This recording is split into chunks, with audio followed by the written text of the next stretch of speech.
next reading series is perhaps one of the more insane things I've read recently. And I would like to frame this as I know I'm violating our our blackout on any news coming out of the United Kingdom, but this one is good because I would like to sort of to frame this reading series as, in my opinion, the most British thing ever written. It is, of course, Rachel Johnson, the sister of PM Boris, writing in The Spectator. It's hard not to pity Ghislaine Maxwell. We met briefly at Oxford. Mm-hmm. Absolutely. Well, Ghislaine, the trial's coming up. What do you guys think? I mean, I'm shocked she made it this far. Me too. I've honestly stopped believing anything anymore because, like, when she was not dead, I was like, what? And now they're putting her on trial. I don't fucking know. Is she a hologram? She like a clone? I have no idea. I mean, I think my instinct would be that, like, anything conceivably revelatory that could come out of the trial has been well stitched up before then. And like deals have been made, so I'm not concerned for her life anymore. Okay, so it says this is Rachel Johnson writing in The Spectator. This week I'm having puppies. First litter.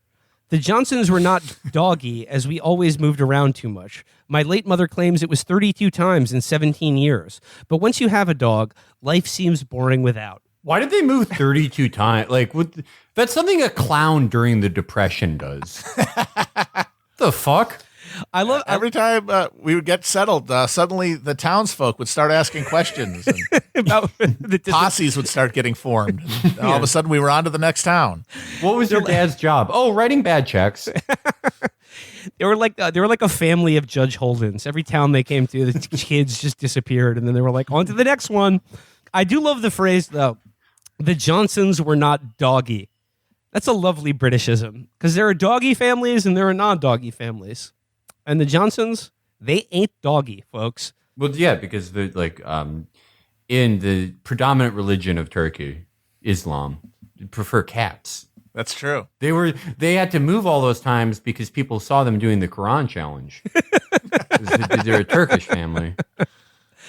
Goes here. I have a theory that children give couples something to talk about, and when they go, only a dog can fill the conversational void. The mother, or dam, is Ziggy, who entered our lives 1 week before lockdown after I had a sudden strong urge to get a dog.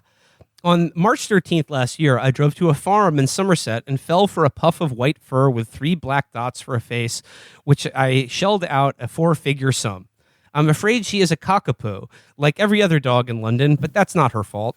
Anyway, 2 months ago, she married Baxter, the scrappy terrier belonging to Mr. and Mrs. James Mates of Bark Place. Remember when I said that this is the most British, or this is the most British essay ever written? I just want to read that sentence again. Speaking of her cockapoo, she says, 2 months ago, she married Baxter, the scrappy terrier belonging to Mr. and Mrs. James Mates of Bark Place. Sounds normal. I don't know what you're talking about. It's kind of cute. I don't see why you don't like it. Every time Fiona Mates and I see each other, we shriek, "We are a grandmother." I have also ordered the Bible, the Book of the Bitch, great Jackie Collins energy, and have set my tail to permanent wag as I'm having puppies for Christmas and for life. It's so funny that these people like did the Holocaust every year for like 200 years. It's like it's them. They're the most evil ones. Another aspect of how British this is the name of the people that they're marrying their dog to is Fiona Mates. It's like a Dickensian name where the last name like tells you about their character. Like it's the dog mating family. It's James and Fiona Mates of Bark Place. I mean, this is like a story time village. What the fuck? Yeah, it's like if Richard Scarry was really scary. By the way, this article is about Ghislaine Maxwell. Yeah. Since my beloved mother died, I have become an executor. I have this tip-top tip to pass on. When you register a death, the name on the certificate has to be exactly the same as the one used on all important documents for probate to happen. If it isn't, you are in a world of pain as well as grief. Well, I was pretty confident my twice-married mother's name was Charlotte Maria Offlow Johnson Wall, but it turns out... Offset Johnson. Charlotte Maria Offlaw Johnson Wall. But it turns out Maria was her invention either because when she became a Roman Catholic or after her second marriage to an American whose middle name was Maria, and she went by around 8 variants of her names, both here and in the U.S., where she was Mrs. Wall. Okay, yeah, this woman is clearly wanted by Interpol. Yeah, I was going to say, that's why she has so many different names. The fucking old Bill at Scotland Yard was after her. Yeah, this is like what Albert Fish would do. I am happy to apply to the General Register Office in Southport for as many of these variants as possible to be added and start all over again.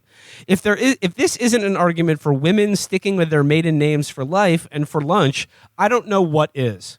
It has been a source of mystery to me, and no doubt many others, that I managed to host a radio show without landing in the soup more often. I'm always saying things like, but are we allowed to say Liverpool Women's Hospital anymore? And I only want to see someone in a surgical face mask in an operating theater. And if lockdowns work, why are we having another one? And if lockdowns don't work, why are we having another one? She's in the, I mean, talk about being in the soup. She should be at University of Boston. Sounds like a real she's asking the firecracker hard of a questions. dame. Yeah.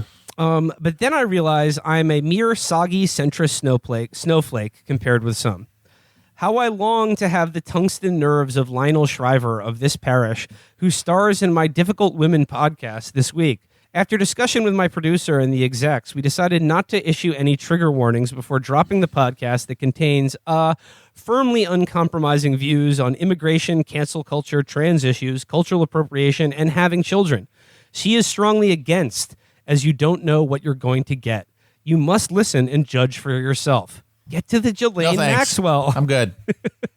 Well, I don't think need like to. I don't need to listen. You have to like read all of this as code because like my thinking on this article isn't literally like, oh, I'm appealing to the public that they should feel bad for Ghislaine Maxwell. It's like a message to her. It's like, okay, remember, like everything's in place. Like don't fucking talk. And the dog thing, who knows what that is? It's like, oh, we'll like feed you to dogs. We'll like kill you and feed you to dogs if you talk or something. Maybe they just like both spend a lot of time reading their mutually favorite account, We Rate Dogs. And that there's video of them doing this. And then the executor of the will thing, that's obvious. The different names thing, that's obvious. Yeah. No, yeah, you're right. I think this is like similar to the Scooter Libby letter to Judy Miller about the roots turning together when the trees change in the fall.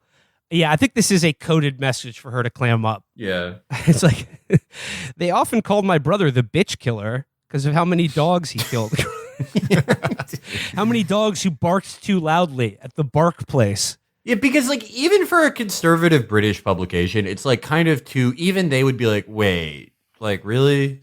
Are we really just like going to like straight up be like, appeal to the normal reader, just anyone who sees this, like, oh, I like feel bad for her. And also the whole thing about how the things I say on my podcast will land me in the soup. But okay, finally we get to Ghislaine. Yeah, they're saying we're gonna let you out, and you can be on the rebooted Talk Soup with Joel McHale, your favorite show. So here we get to Ghislaine. It says, it's hard not to feel a bat squeak of pity for Ghislaine Maxwell. 500 days and counting in solitary confinement. Okay, this is saying I want to give her a back shot of pity. I intersected briefly with her at Oxford. As a fresher, I wandered into the Balliol JCR one day in search of its subsidized breakfast granola and Nescafe offering and found a shiny glamazon with naughty eyes holding court astride a table, a high-heeled boot resting on my brother Boris's thigh. She gave me a pitying glance, but I did manage to snag an invite to her party in Headington Hill Hall, even though I wasn't in the same college as her and Boris. I have a memory of her father, Bob, coming out in a toweling robe and telling us all to go home. I'm sure fair weather friends would not reveal they went to a Ghislaine Maxwell party. As Barbara Amiel's brilliant memoir, Friends and Enemies, proves, you only know who your real chums are when you're in the gutter. Imagine she's the sitting prime minister's sister, and imagine she's just talking about how, like, Ghislaine was tonguing his ear at uni. Yeah, your brother's in charge of the country, and you're writing an article that's like, yeah, he was hanging out with this child trafficker at Get Headington Hall. And then also talk about coded messages. brings up Ghislaine's father, Bob, emerging in a toweling robe. What is it? What does a toweling robe do? I presume it's something that gets you dry. Bob, how did he die? Fell off a boat. Fell off a boat. He fell off a boat. Got wet. He got wetted up for sure. Yeah, he got wetted during work. And then she says, you only know who your real chums are when you're in the gutter. So again, she's saying to Ghislaine, remember who your real chums are now that you're in solitary confinement. I mean, I'm saying this, but it's probably unlikely that Ghislaine gets copies of The Spectator in solitary confinement. That's but who the knows? only thing they let you read in Supermax. And then it says here, P.S. Everyone wants to know if 1, we are going to keep 1, and 2, are we going to sell them? Well, Ziggy has cost me $8,000 for various reasons so far. All I can say is take a numbered ticket, having arranged a second mortgage, and get in line. That's it. That's it. Why would she jump from the college thing to the dog thing? This is code. This is fucking code. Yeah, I mean, she jumps right back to the dog thing. Who knows what numbered ticket means? Maybe like your golden ticket out of solitary. Who the fuck knows? But this is like no. This is not as it appears. Yeah, because I mean, this is just 3 paragraphs. Only one of them is about Ghislaine, and like, why do? I mean, I know she's the prime minister's sister, but like, why are they letting this daffy broad write just nonsense about like what cockapoo she's breeding and how much money she spends on it? Because that is the number one occupation in the UK. Columnist. Yeah. That's why they did Brexit. Polish people were coming over and writing columns. But yeah. We need to have a frank discussion about screen doors in the Trident program. I mean, honestly, though, like, the reason they're, like, letting her do it, like, letting such an insane thing run is, like, I mean, Boris has it on lock. Who's going to unseat Boris? Keir? No way. This is a double function. This is primarily a coded message, but this is also, like, dabbing on everyone. It's like, wow, it's going to be awful when Labor takes advantage of this. This will have no effect. No.